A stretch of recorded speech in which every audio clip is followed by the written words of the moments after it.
United states की indices new high में break कर गई। और लास्ट 2 दिन में जो डॉलर इंडेक्स और यूएस 10 ईयर यील्ड की चार्ट्स खतरा बने बैठी थी, उनमें भी अब एक डाउनवर्ड टिक शुरू हो गया।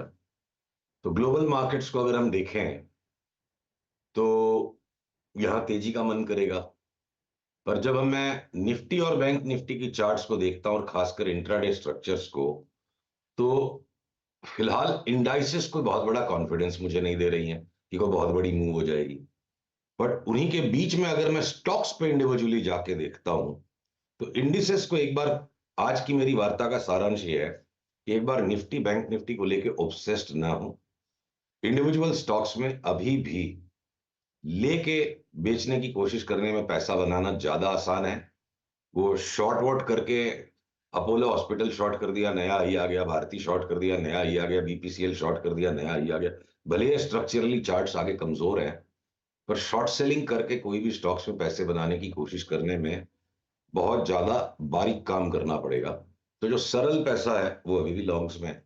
तो आप देखो, अडानी इंटरप्राइज मुझे लगता है अभी भी यहां से 200-250 रुपए और बढ़ जाने की जगह है। अगर पीसीआर मेरा चार्ट दिखा पा रहा है, तो सैटरडे की ट्रेडिंग में अडानी ने स्ट्रेट फॉरवर्ड ये रिवर्सल मूव दे दिया, और यहां से अब एक बार 3340-50 में कहूंगा, मौके पे ये 3500 भी हो गया था, मुझे बड़ी बात नहीं लगती है।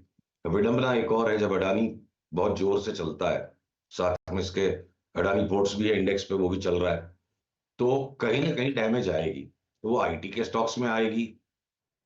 अब बैंक्स के अंदर में मैं देखूं तो एचडीएफसी बैंक ने जो त्राहिमाम मचवा रखा है वो आज भी थोड़ा नरम है। पर कोटक महिंद्रा के औसत रिजल्ट्स पे भी कोटक महिंद्रा ने टेक्निकली बड़ा रिवर्सल और अप मूव दे दिया। तो इतना एक ही दिन में सैटरडे में मूव होने के बाद आज कंसोलिडेट कर रहा है, यहाँ से 50-60 बढ़ जाएगा। आईसीआईसीआई बैंक अभी भी यहाँ से 70-80 रुपए बढ़ते लग रहा है। तो आपके सीमेंट के स्टॉक्स में अब डालमिया भारत में एक नया हमारा बाई ट्रेड आ सकता है। पर अक्रॉस द बोर्ड अगर कहीं तेजी के रंगढंग जो हैं, वो हमारी पिछली बार में जो बात हुई थी कि केमिकल स्टॉक्स में, उसमें भी बहुत सारे पूल्स हैं, डिलीवरी का सौदा करने वाले के पैसे बनेंगे ज्यादा। तो उस लिस्ट में मेरे पास फाइन ऑर्गेनिक्स है, उस लिस्ट के ऊपर हम अल्काइल अमाइंस, बालाजी अमाइंस को रखेंगे, उस लिस्ट पर हम अनुरस को भी रखेंगे। तो ये 4-5 केमिकल्स के स्टॉक्स है जिनको लेके मुझे लगता है अगले 1 महीने में अच्छा पैसा बन सकता है। ओके। अच्छा सुशील जी, आज थोड़ा मुझे बताने, आपने न्यूज फ्लो पढ़ा है या नहीं पढ़ा है? अभी जी में इस समय एक लोअर सर्किट लगा हुआ है। जी में अब आप क्या व्यू रखेंगे? क्या वो व्यू नलिफाई होगा या फिर लोअर लेवल पे और अगर नीचे गिरता है तो मौका मिलेगा? क्या व्यू होगा यहाँ पर? देखिए, अगर ये चार्ट आपके सामने मेरी अगर खुली हुई है, तो अब कोई फंसा हुआ है तो उसको तो वास्तव में चिंता की बात होगी कि नॉर्मल रेंजेस से इस तरह का ये क्रैकडाउन आ गया। पर मैं अगर स्ट्रक्चरली चार्ट को देखूं, ये जो राइज आया था, इस राइज का सिर्फ एक करेक्शन चल रहा है। तो अब ये 172 तक का डबल बॉटम बनाएगा या उसके पहले घूम जाएगा।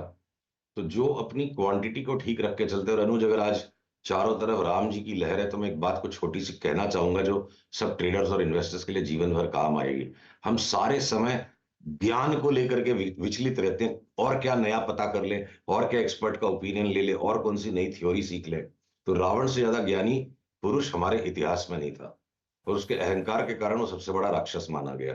तो ट्रेडिंग करते वक्त पोजीशन जहां बड़ी हो जाएगी, वहां अहंकार आ जाएगा और बुद्धि भ्रष्ट हो जाएगी। तो जिसकी रीजनेबल पोजीशन है वो जी, मुझे नहीं लगता कि यहाँ कोई इस चीज में पैनिक करने की जरूरत है। अच्छी कंपनी है बहुत सारी, उनके पास अच्छी एसेट्स है, सोनी नहीं तो एएमजी सही, एएमजी सही तो रिलायंस सही, और कोई नहीं तो सुभाष चंद्रा जी सही। कंपनी में दम है, और इस भाव में ये फोकट में मिल रही है। अब एक बार सेंटिमेंटल पैनिक में और 20 रुपया कोई ने घटा लिया, तो वो समस्या सिर्फ उन लोगों के पास है जिन लोगों ने रावण की तरह बड़ी बड़ी पोजीशंस ले ली और अपने अहंकार के कारण मार खा रहे हैं। चार्ट के हिसाब से भी, फंडामेंटल के भी हिसाब से, जब भी ये माहौल 1-2 दिन में सरकेगा, रावण तो खैर मरेगा ही लास्ट में, पर सेंसिबल तरीके से राम नीति से चलने वाले या इन्वेस्टर का मोटा पैसा बनेगा। मुझे कोई आश्चर्य नहीं होगा कि इस साल में 400 भी हो जाए और 450 भी हो जाए।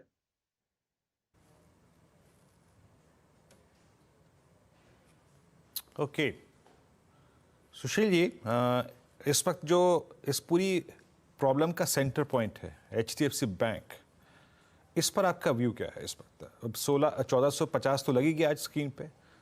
ये जो ब्रेकडाउन पिछले 4 सेशन में 5 सेशन में हुआ है, ये इसे कहाँ तक ले जाने की गुंजाइश रखता है?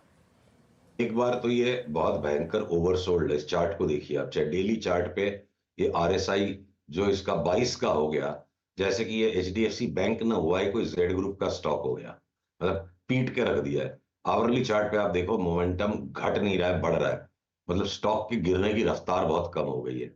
तो मैं यहां से शॉर्ट सेल कर दो, इस तरह की सलाह तो किसी को दे ही नहीं सकता। वो सारे चले गए मौके, अभी एक्सट्रीमली ओवरसोल्ड है।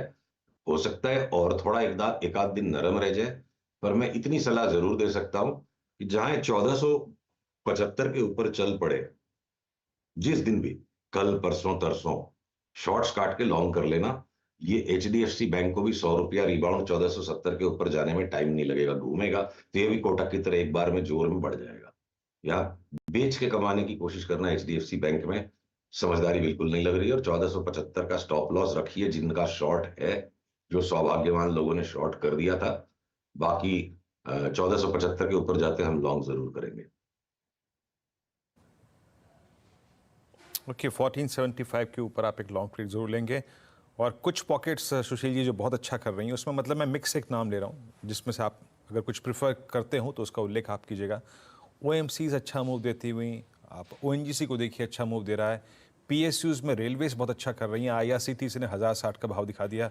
इसमें यहाँ पर अपस्विंग की गुंजाइश आपको कहाँ नजर आ रही है, जिसको चेस करना अच्छा होगा अभी, या फिर डिप का इंतजार करें? अब आप देखो, आईआरसीटीसी की तो जो चार्ट मुझे यहाँ दिख रही है, वो लास्ट 1 घंटे में 1040 वाला 980 हो गया। तो ये सारे एक्सट्रीमली ओवरबॉट नेम्स हैं। और वीरू, मैं ना आपके जैसे इतना काबिल नहीं हूं कि मैं 1-2 घंटे का खेल खेल पाऊं। मुझे कम से कम 3-4 दिन की चाल मिलनी चाहिए, और वो 1-1 घंटे में पलट जाऊं, इतना मैं अभी तक स्थित प्रज्ञ हो नहीं पाया हूं। तो ये मेरे बस के बाहर के स्टॉक्स हैं। और इनके अंदर जब भी हमको प्रॉपर सेल सिग्नल मिलेगा, हम 10-15-20% इनको बेच के कमाने के इंतजार में रहेंगे, लेंगे बिल्कुल भी नहीं। और मैं ये नहीं कह रहा कि वो अभी का भी हो जाएगा, अभी सिग्नल नहीं है, पर जब आएगा उस दिन हम बेचेंगे, लेना बिल्कुल नहीं है हमें। ओके, शुक्रिया सुनील जी। बाकी बात यह है कि हमें खेल खेलना अलाउ ही नहीं है, तो हम खेल खेल ही नहीं सकते। जिस दिन नहीं, आप खेलेंगे एक ठीक से मेंटली खेलेंगे, कोई आपकी दिक्कत की फ्रीक्वेंसी बात जो है ना, आप घंटे 2 घंटे वाला नहीं। खैर ले चलते हैं, लेते बहुत बहुत हो। शुक्रिया। नहीं नहीं नहीं, नहीं, नहीं, जिस दिन लेंगे उस ढंग से लेंगे, चिंता मत कीजिए, कोई दिक्कत की